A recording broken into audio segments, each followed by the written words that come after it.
Bismillahirrahmanirrahim. Assalamualaikum warahmatullahi wabarakatuh. Saya akan menjawab pertanyaan dari pertemuan ke-12.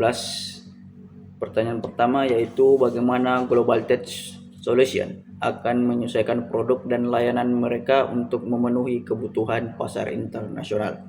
Yang kedua, apa strategi pemasaran yang optimal untuk memperkenalkan merek Global Tech Solution di pasar internasional. Yang ketiga, bagaimana Global Tech Solution akan mengelola risiko dan kepatuhan terhadap peraturan di pasar internasional yang berbeda. Yang keempat, bagaimana perusahaan akan mengevaluasi dan memantau kinerja operasional dan keuangan mereka di pasar baru. Dan yang terakhir, soal terakhir, apa strategi cadangan jika ekspansi internasional tidak memberikan hasil yang sesuai diharapkan. Pertanyaan nomor 1 yaitu penyesuaian produk dan layanan pasar internasional. Adapun strateginya, lokalisasi produk, penyesuaian bahasa, mata uang, dan budaya dalam antar muka produk. Yang kedua, fitur khusus disesuaikan dengan kebutuhan regional, misalkan integrasi sistem pembayaran lokal atau spesifikasi teknis yang berbeda. Yang kedua itu ada kepatuhan teknis dan regulasi lokal, menyesuaikan dengan standar teknis, privasi data, misalkan GDPR di Eropa dan keamanan cyber di tiap negara. Dan yang ketiga ada layanan pelanggan lokal, yaitu menyediakan support dalam bahasa lokal dan zona waktu yang sesuai. Tim penjualan dan layanan purna jual yang memiliki pemahaman budaya lokal.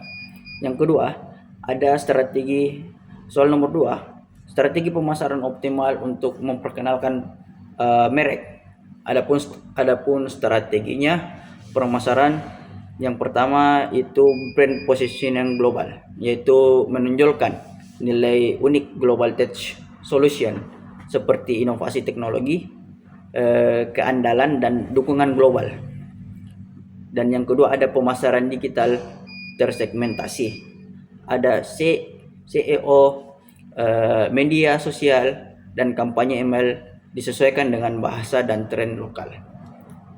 Dan yang ketiga ada kemitraan strategis, yaitu berkolaborasi dengan distributor lokal, mitra teknologi atau toko industri untuk membangun kepercayaan.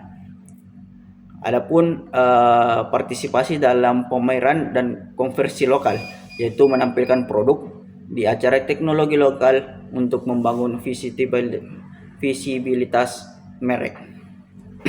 Adapun studi kasus dan testimoni lokal, yaitu menampilkan keberhasilan implementasi produk di wilayah baru sebagai bukti kredibilitas.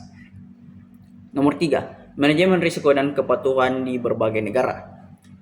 Pendekatan proaktif terhadap risiko dan kepatuhan. Yang pertama, membentuk tim kepatuhan global dan lokal, yaitu tim khusus untuk memantau perubahan regulasi di tiap yurisdiksi termasuk hukum pajak, ketenagakerjaan, dan data pribadi. Dan yang kedua ada kerjasama dengan konsultan lokal dan bank global, yaitu untuk memahami nuansa hukum dan praktik terbaik di pasar sasaran. Dan yang ketiga ada sistem kepatuhan terintegrasi atau RICTECH, yaitu menggunakan teknologi untuk memantau transaksi, melacak pelaporan pajak, dan menjaga kepatuhan GDPR atau CCPA atau lain-lain. Dan yang keempat ada asuransi risiko komersial dan politik, yaitu mengurangi potensi kerugian akibat perubahan perantauan, gangguan geopolitik, atau risiko mata uang.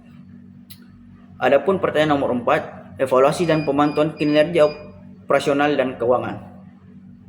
Mekanisme pemantauan KPI atau dashboard real time, yaitu mengukur kinerja penjualan, kepuasan pelanggan, retensi, dan ROI pemasaran di tiap negara. Dan yang kedua ada sistem ERP dan business intelligence, yaitu untuk konsolidasi data keuangan dan operasional secara global, namun memungkinkan analisis per negara.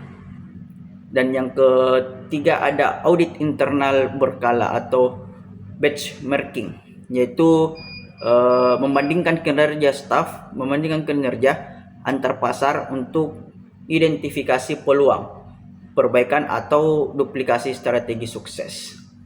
Dan yang terakhir pelaporan manajemen multinasional, yaitu standar pelaporan dengan perbandingan antara negara untuk pengambilan keputusan cepat dan akurat. Soal nomor 5, strategi cadangan jika ekspansi tidak sesuai harapan.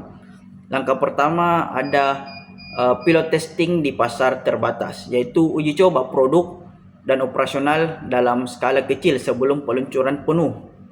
Dan yang kedua ada diverifikasi pasar, yaitu menghindari ketergantungan pada satu pasar dengan masuk ke beberapa wilayah sekaligus secara bertahap. Dan adapun yang ketiga pengalihan fokus ke model layanan jarak jauh atau digital.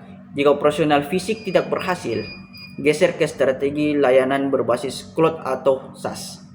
Dan yang terakhir ada evaluasi dan iterasi cepat, yaitu review bulanan atau kuartalan dari indikator utama untuk menentukan kapan harus pivot dan kapan harus scale back. Itulah tadi jawaban dari pertanyaan kelima tersebut. Kurang dan lebihnya mohon dimaafkan. Assalamualaikum warahmatullahi wabarakatuh.